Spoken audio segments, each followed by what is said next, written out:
तो नमूनिया के अलामात और वजूहात क्या है और इससे कैसे बचा जा सकता है, इस पर बात करेंगे। हमारे साथ इस वक्त मौजूद हैं डॉक्टर हसन बाजवा हैं, चाइल्ड स्पेशलिस्ट हैं। डॉक्टर हसन, मैं आपको खुश आमदीद कहती हूँ जागो लाहौर में। कैसे हैं आप? जी शुक्रिया मुनीबा, अल्हम्दुलिल्लाह। डॉक्टर हसन, जैसे ही सर्दियाँ आती हैं तो ख़ास तौर पर माएँ जो है वो बहुत ज़्यादा परेशान हो जाती, कंसर्न हो जाती हैं कि इस मौसम में सर्दी बढ़ने की वजह से बच्चे नमूनिया का शिकार ना हो जाए, ये बहुत ज़्यादा कंसर्न होता है। तो हमें बताएं कि नमूनिया होने की वजूहात क्या होती हैं जो हमें बहुत ज़्यादा एहतियात करनी पड़ती है इस मौसम में, ख़ास तौर पर बच्चों को लेकर? जी, उसकी बहुत सी वजूहात हैं, लेकिन आजकल तो शदीद सर्दी का मौसम है, तो शदीद सर्दी ही उसकी सबसे बड़ी वजह नज़र आ रही होती है। इसके अलावा उनकी हेल्थ इश्यूज़ में उनकी चूँकि सेहत जो सी है बच्चों की जवानों की तरह नहीं होती, तो वो जल्द इसका शिकार हो जाते हैं। ठीक है, तो इसकी वजह से और इसके अलावा किन किन वजूहात की वजह से, क्या सर्दी की वजह से ही नमूनिया होता है या और भी कई रीजंस हो सकते हैं? जी, नमूनिया तो बहरहाल एक जरासीम की वजह से ही होता है। उसमें वायरसेस हैं, बैक्टीरिया हैं और फंगी और दीगर जरासीम शामिल हैं। लेकिन चूँकि बच्चे इसका ज़्यादा शिकार हैं तो इसलिए उनके हवाले से ज़्यादा इसके बारे में एहतियात की जाती है। लेकिन किस उम्र में ज़्यादा जो बच्चे हैं इससे मुतासर होते हैं नमूनिया से? जैसा कि आपने बताया कि 5 साल से कम उम्र बच्चों में इसका ज़्यादा है और 1 साल से कम बहुत ज़्यादा शदीद। ठीक है, तो फिर क्या एहतियाती तदाबीर क्या हो सकती है कि हम बच्चों को नमूनिया जैसे मर्ज़ से बचाएं? क्या क्या इक़दाम उठाने की फिर हमें ज़रूरत पड़ जाती है? जी, एहतियाती तदाबीर कमोबेश वही हैं जो कि दीगर एक सेहतमंद ज़िंदगी के लिए चाहिए होती है और बच्चों की निगहदाश्त के लिए। उसमें अच्छी ग़िज़ा, सर्दी से बचाओ और माँ का दूध पिलाना और जल्द से जल्द इलाज और सबसे बढ़कर ये कि प्रॉपर वैक्सीनेशन टाइम पे। नमूनिया की जो वैक्सीनेशन अगर हम लोग प्रॉपर करवा लें या जितनी भी अभी वैक्सीनेशन बच्चों को लग रही है वो करवा लें तो इस तरह के जो बीमारियां हैं उससे हम लोग बच सकते हैं। ख़ास तौर पर बच्चे जो हैं तो उनका जो इम्यून सिस्टम वो कमज़ोर होता है, इसकी वजह से वो ज़्यादातर बीमारियों का शिकार होते हैं। हमें बताइए कि नमूनिया की अलामात क्या हैं, सिम्टम्स क्या है जिससे हमें पता चल जाए कि बच्चा जो है वो नमूनिया का शिकार हो चुका है? जी, अलामात तो बच्चों में वही हैं जैसा कि बुखार हो जाना, खांसी लग जाना, उसमें फिर बलगम आ जाना, सबसे ज़्यादा सांस का तेज़ चलना या उखड़ना या सांस में तंदी महसूस करना और बाद दफ़ा सांस में आवाज़ें आना। अच्छा। इसके अलावा पसली का चलना वगैरह वगैरह। ये सारी हैं नमूनिया की जो अलामात हैं जिससे। तो बुखार अगर देखा जाए तो वो कितनी शिद्दत का होता है जिससे पता चल जाए कि ये नमूनिया का बुखार है? जी, जो तेज़ बुखार चढ़ता है 100 से भी ऊपर चला जाए तो वो 100 फ़ारेनहाइट आम ज़ुबान में वालिदैन समझ जाते हैं कि इस वक्त ये बुखार की हालत में, और थर्मामीटर से चेक भी किया जा सकता है। तो वो नमूनिया चूँकि आजकल सीज़न है। अच्छा। तो हर 5 में से 4 बच्चे तो नमूनिया का शिकार होकर अस्पतालों में आ रहे हैं। तो ये सीज़न जैसे आपने बताया कि ये नमूनिया का सीज़न है, तो ये सीज़न किस महीने से किस महीने तक जाता है ताकि उसी टाइम के दौरान हम लोग ज़्यादा से ज़्यादा एहतियात कर सकें? जी, सर्दियाँ शुरू होते ही नमूनिया, वैसे तो ये सारा साल ही बच्चों में रहता है, ठीक है, लेकिन सर्दियाँ शुरू होते ही ये बढ़ना शुरू हो जाता है 15 नवंबर या 12 नवंबर के करीब से।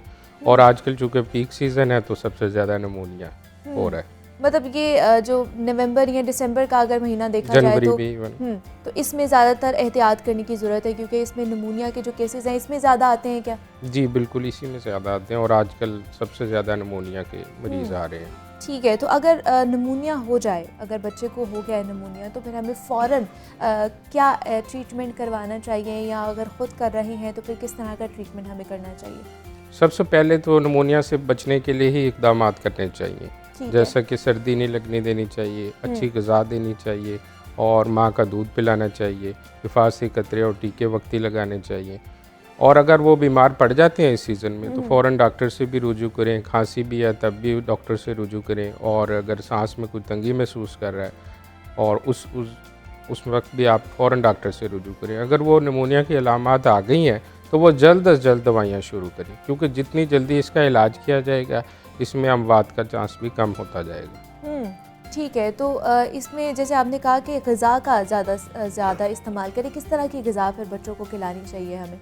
जी, जो नौज़ायदा बच्चे हैं उन्होंने तो सिर्फ माँ का दूध पीना है और तकरीबन 6 महीने तक सिर्फ माँ का दूध ही इस्तेमाल करना है। 6 महीने के बाद ठोस ग़िज़ाएँ शुरू कर देनी है और आहिस्ता आहिस्ता ये बढ़ाते जाना है। उसके अंदर जो ज़्यादा ग़िज़ाएँ हैं, जैसा कि 6 महीने के बाद हम यखनी, सूप, अंडा ठीक है। और कीमा, गोश्त, अलगर्ज हर किस्म की ग़िज़ा जो ठोस आ सकती है जिसको वो ले सके बच्चा, वो देनी वो चाहिए देनी उनको। चाहिए। तो क्या ये जो ग़िज़ाएँ आप बता रहे हैं जो डाइट का हिस्सा बनाना चाहिए बच्चों की, क्या ये हमें डॉक्टर से मशवरा करने के बाद बच्चों को खिलानी चाहिए कि उनको कितने पोर्शन में खिलानी है, या हम खुद भी खिला सकते हैं उन्हें? 6 महीने के बाद तो उसको ग़िज़ा देनी शुरू कर देनी है माँ के दूध के साथ, मतलब और ठोस ग़िज़ा 6 महीने बाद लाज़मी है कि लाजमी आपने शुरू कर खिलानी दी है। जाए। ठीक है। और 2 साल के बाद बच्चा तो वैसे ही फैमिली डाइट पे आ जाता है, तो घर में ज़्यादा से ज़्यादा ऐसी ग़िज़ाएँ इस्तेमाल करें जैसे सीज़न के एतबार से भी है, जैसे आजकल गाजरों का हलवा है वो हो गया, या दीगर हलवा जात हैं, और ये गर्म मेवा जात जो उनसे हैं, ड्राई फ्रूट्स जिनको कहते ठीक हैं, है। और सूप वगैरह रेगुलरली, मछली का इस्तेमाल, ये सारी चीज़ें जो उनसे ये इम्यूनो प्रोटेक्टिव या इम्यूनो न्यूट्रिशन डाइट्स भी कहलाती हैं।